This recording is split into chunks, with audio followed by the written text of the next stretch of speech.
नमस्कार दोस्तों। स्वागत है आपका him India education YouTube channel पे। दोस्तों, इस वीडियो में हम लोग आपके लिए बहुत ही ज़्यादा वैल्यूएबल इन्फॉर्मेशन लेके आए हैं और ये जो हमारी इन्फॉर्मेशन रहने वाली है ये आपको एक तरीके से गाइडेंस के रूप में रहने वाली है। जैसा कि आप सभी को पता ही है कि पोस्ट कोड 817 के लिए जो है एक notification staff selection commission Hamirpur की तरफ से जारी की गई है, जिसमें कि उन्होंने पोस्ट वाइज ब्रेकेज बताया हुआ है कि किस किस पोस्ट में और किस किस डिपार्टमेंट में कितनी कितनी वैकेंसीज जो है वो JOIT के लिए अब फिल की जानी है पोस्ट कोड 817 में।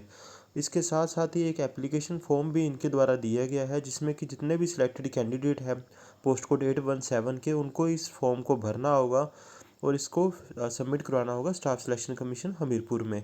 इस फॉर्म में जो भी आप डिपार्टमेंट चूज़ करना चाहते हैं आप उसको फर्स्ट नंबर पे फिल कर सकते हैं। जो सेकंड ऑप्शन आप रखना चाहते हैं आप उसमें सेकंड डिपार्टमेंट को फिल कर सकते हैं। और ये डिपार्टमेंट जो होगा आपको आपकी मेरिट के बेसिस पे मिलेगा। मान लीजिए अगर आपका फर्स्ट नंबर पे वाला डिपार्टमेंट जो आप जिसमें आप जाना चाहते हैं, अगर आप में उसका मेरिट के बेसिस पे नंबर नहीं आए तो उसको इसमें आपका सेकंड डिपार्टमेंट को उठाया जाएगा, फिर थर्ड को उठाया जाएगा और मेरिट के अकॉर्डिंगली जहां आपको सूटेबल आपका मैच कर रहा होगा तो वो डिपार्टमेंट आपको जो है इसमें दिया जाएगा। लेकिन सबसे बड़ा क्वेश्चन है कि ऐसी स्टेज में हमें जब हम लोग नए नए अपॉइंटमेंट हमारी होनी जानी होती है तब हमें कुछ आइडिया नहीं होता कि हमारे लिए कौन सा डिपार्टमेंट बेटर रहेगा और किस डिपार्टमेंट में हमें सबसे ज़्यादा बेनिफिट रहेगा, कैसे हमें डिपार्टमेंट की सिलेक्शन करनी चाहिए। तो उसके बारे में ही अब हमारी ये आज की वीडियो रहने वाली है। तो सबसे पहले तो हम लोग दोस्तों आपको बता देते हैं कि जो ये जब आपने अपॉइंटमेंट करनी है तो आपके डिपार्टमेंट के ऊपर आपकी फ्यूचर डिपेंड करता है कि आपका डिपार्टमेंट कैसा रहेगा, वहाँ प्रमोशन चैनल कैसा रहेगा और वहाँ ट्रांसफ़र पॉलिसी क्या रहती है और किस तरह से आगे आपको ये फ़ायदा दे सकता है आपका डिपार्टमेंट। तो इसमें बहुत सारे डिपार्टमेंट हैं, हम लोग आपको एक एक करके सभी डिपार्टमेंट के बारे में तो नहीं बता पाएंगे, लेकिन आपको हम लोग ऐसे ओवरऑल बता देते हैं कि कौन से डिपार्टमेंट में आपको जाने में बेनिफिट रहेगा। तो सबसे पहले तो दोस्तों इसमें Himachal Pradesh state electricity board की जो है वैकेंसीज निकाली गई थी और उसके अलावा जो है हायर एजुकेशन में आप देख सकते हैं कि 140 वैकेंसीज़ है। तो जितने भी दोस्तों बड़े बड़े डिपार्टमेंट हैं जैसे कि हायर एजुकेशन हो गया या फिर आपका एक्साइज एंड टैक्सेशन डिपार्टमेंट हो गया, इसके अलावा आपका HP board of school education हो गया, इसके अलावा आपका HP स्टेट इलेक्ट्रिसिटी बोर्ड हो गया या फिर आपका HPU हो गया, यानी कि यहाँ पे जो नंबर ऑफ़ वैकेंसीज़ जो है जिस डिपार्टमेंट में सबसे ज़्यादा है वहाँ पे आपको JOA का फॉर्म जो है सबसे पहले नंबर पे फिल करना चाहिए। इसकी एडवांटेज ये रहती है, एक तो ये डिपार्टमेंट बहुत बड़े हैं जो आपके हर कोने कोने में आपको हर डिस्ट्रिक्ट में हर शहर में मिलेंगे आपको। तो इससे ये बेनिफिट भी होगा कि अगर आपको अपने घर के पास नौकरी करना चाहते हैं तो अगर आपको स्टेशन कहीं दूर भी मिलता है तो आप फ्यूचर में जो है अपने घर के पास ट्रांसफ़र करके इस डिपार्टमेंट में आ सकते हैं।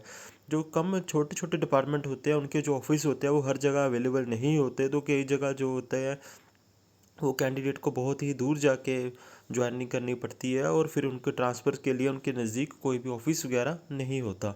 तो एक तो जो सबसे पहले अहम रोल अदा करता है डिपार्टमेंट चूज़ करने के लिए वो ट्रांसफ़र रहती है कि आप अपने घर के नज़दीक जॉब ले सकते हैं या नहीं ले सकते हैं। इसके अलावा दूसरी जो दोस्तों इसमें हमने अहम जो कड़ी होती है हमारे डिपार्टमेंट चूज़ करने के लिए वो प्रमोशन चैनल होता है। तो जितने बड़े डिपार्टमेंट होंगे उतना उसमें प्रमोशन चैनल अच्छा होगा। अच्छा इन ए सेंस मतलब वहाँ पे आपकी जो है सीनियर असिस्टेंट सुपरिटेंडेंट और सेक्शन ऑफिसर की पोस्टें जो है वो अधिक होगी और आपकी प्रमोशन होने के ज़्यादा से ज़्यादा चांसेस रहेंगे। तो कई बार दोस्तों ऐसा भी होता है जैसे इसमें इतने सारे डिपार्टमेंट है और आपकी मान लो इलेक्ट्रिसिटी बोर्ड वाले डिपार्टमेंट की भी ज्वाइनिंग भी मान लीजिए आप अक्टूबर 2022 में होती है और किसी और डिपार्टमेंट की किसी सोसाइटी में अगर आप ज्वाइन करते हैं या किसी म्यूनसिपल कमेटी में आप ज्वाइन करते हैं वहाँ पे भी आपकी अक्टूबर 2022 में ज्वाइनिंग होती है। लेकिन एक कैंडिडेट जो है वो 20 साल के बाद सेक्शन ऑफिसर बन जाता है, सुपरिटेंडेंट बन जाता है और दूसरा कैंडिडेट जो है वो सीनियर असिस्टेंट ही रहता है। इसका कारण ये होता है कि वहाँ पे स्टैग्नेशन आ चुकी होती है उस छोटे डिपार्टमेंट होने के कारण।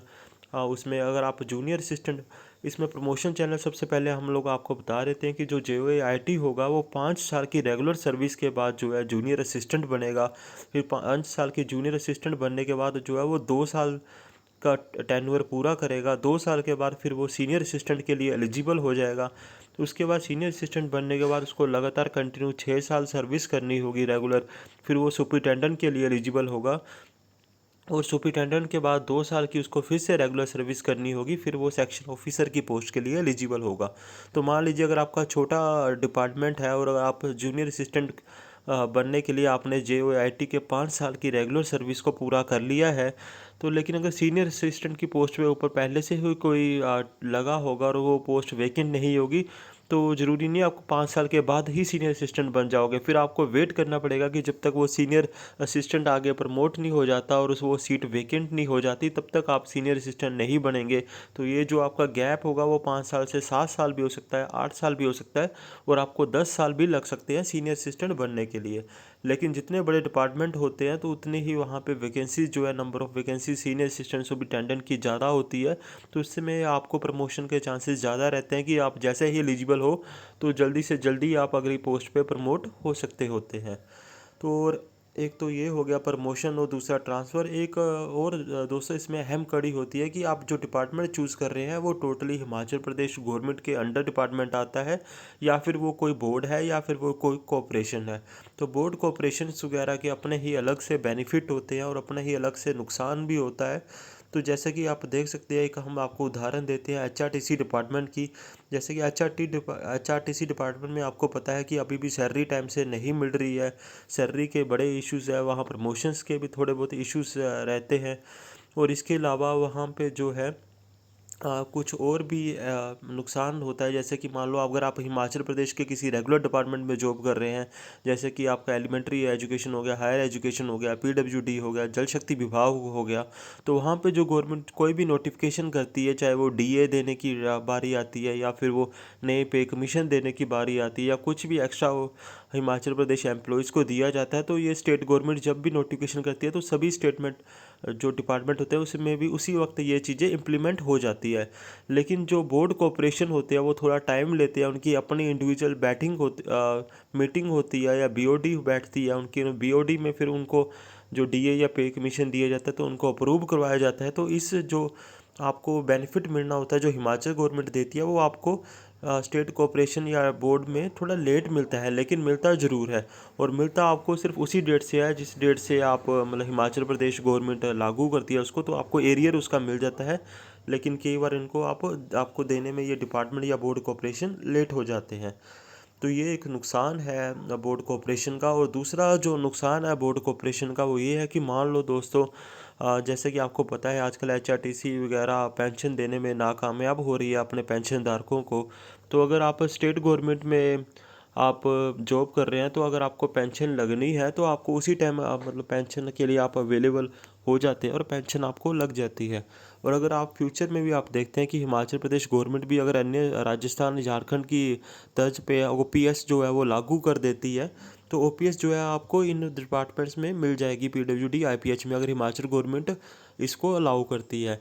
लेकिन बोर्ड कॉरपोरेशन को हिमाचल प्रदेश गवर्नमेंट की तरफ से ऑर्डर दे दिए जाते हैं, निर्देश दे दिए जाते हैं कि अगर उनके पास फंड है तो भी तभी वो पेंशन की सुविधा प्रदान करें अपने एम्प्लॉयज़ को, अगर पेंशन नहीं है तो वो पेंशन ना दे। तो बहुत सारे ऐसे बोर्ड कॉरपोरेशन है जहाँ पे अभी भी पेंशन की प्रथा नहीं चली हुई थी, वहाँ पे OPS पहले भी कभी किसी डिपार्टमेंट में बोर्ड कॉरपोरेशन में नहीं दी गई थी। तो ये आपको बड़ी वाइजली चूज़ करना है कि कौन सा डिपार्टमेंट या कौन सा बोर्ड कॉरपोरेशन आप जा रहे हैं। और दूसरी पर एक बोर्ड्स की कॉरपोरेशन की एडवांटेज भी होती है कि वहाँ पे जो है प्रमोशन चैनल बहुत ही फास्ट होता है। जैसे कि आप स्टेट इलेक्ट्रिसिटी बोर्ड की बात करें या फिर HP board of school education की बात करें, तो इन बोर्ड कोऑपरेशन में जैसे ही आपकी एलिजिबिलिटी होती है, मान लो आपने जो JOIT से जूनियर असिस्टेंट बनना है 5 साल के बाद, तो आप तुरंत बेसिस पे वहाँ पे JOIT से जूनियर असिस्टेंट बन जाते हैं, क्योंकि उनकी अपनी BOD बैठती है, अपना अलग से सेक्रेटरी होता है, अपना अलग से चेयरमैन होता है। किसी भी फाइल की अप्रूवल के लिए जो है आपको शिमला नहीं जाना पड़ता है और शिमला के चक्कर नहीं काटने पड़ते हैं। तो इन सुविधाओं की वजह से जो है आपकी यहाँ पे प्रमोशन चैनल्स अच्छा रहता है। यही केसेस जो है हमारे कोऑपरेटिव बैंक के उसमें भी रहता है, क्योंकि वहाँ पे भी MD चेयरमैन की सिलेक्शन की जाती है, तो वहाँ पे भी जो है प्रमोशन चैनल थोड़ा अधिक रहता है। तो ये कुछ इंपॉर्टेंट पॉइंट है दोस्तों, जैसे कि ट्रांसफ़र पॉलिसी हो गया, प्रमोशन चैनल्स हो गया, तो जिससे कि आपको डिपेंड करेगा कि आप जो है डिपार्टमेंट अपना कौन सा चूज़ करें। तो हम लोग आपको गाइड यही करेंगे कि अगर आप मेरिट में चल रहे हैं, आपका अच्छा स्कोर है, तो या तो आप हायर एजुकेशन चूज़ करें, PWD चूज़ करें, जल शक्ति विभाग चूज़ करें, आप इलेक्ट्रिसिटी बोर्ड चूज़ कर सकते हैं, आप HP board of school education choose कर सकते हैं, या आप excise and taxation department use करते हैं। अवॉइड करें HRTC को चूज़ करना, क्योंकि वहाँ पे बड़े लफड़े रहते हैं सैलरी वगैरह के। और अगर आप ऐसी जॉब चाहते हैं जिसमें आप चाहते हैं कि आपके ट्रांसफ़र ना हो, आप एक ही स्टेशन पे स्टेबल रहें, तो भी आप इन बोर्ड्स और कॉरपोरेशन को चूज़ कर सकते हैं। जैसे कि 3rd नंबर पे ही आपको जो है HP staff selection commission Hamirpur दिखाई दे रहा होगा। अगर आप हमीरपुर के हैं तो आप इसको फर्स्ट प्रेफरेंस पे भर सकते हैं, क्योंकि आपको स्टाफ सिलेक्शन कमीशन हमीरपुर से आपकी ट्रांसफ़र कहीं भी नहीं होगी, तो आप एक जगह जो है सूटेबल जॉब कर सकते हैं। अगर आप अदर डिपार्टमेंट में जॉब कर रहे हैं तो आपकी ट्रांसफ़रें हो सकती हैं, और प्रमोशन पे भी आपको एक जगह से दूसरी जगह ट्रांसफ़र किया जा सकता है।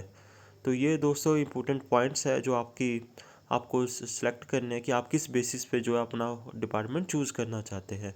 तो इस वीडियो को दोस्तों ज़्यादा से ज़्यादा शेयर ज़रूर करें, ताकि जितने भी जॉब एस्पिरेंट हैं वो हिमाचल प्रदेश में JOAIT की तैयारी कर रहे हैं, उनके पास ये वीडियो पहुंच सके और उनको पता लग सके कि किस डिपार्टमेंट में जाके हमें फ़ायदा है और किस डिपार्टमेंट में जाके हम लोगों को नुकसान है, और कैसे हमने अपना डिपार्टमेंट जो है वो चूज़ करना है।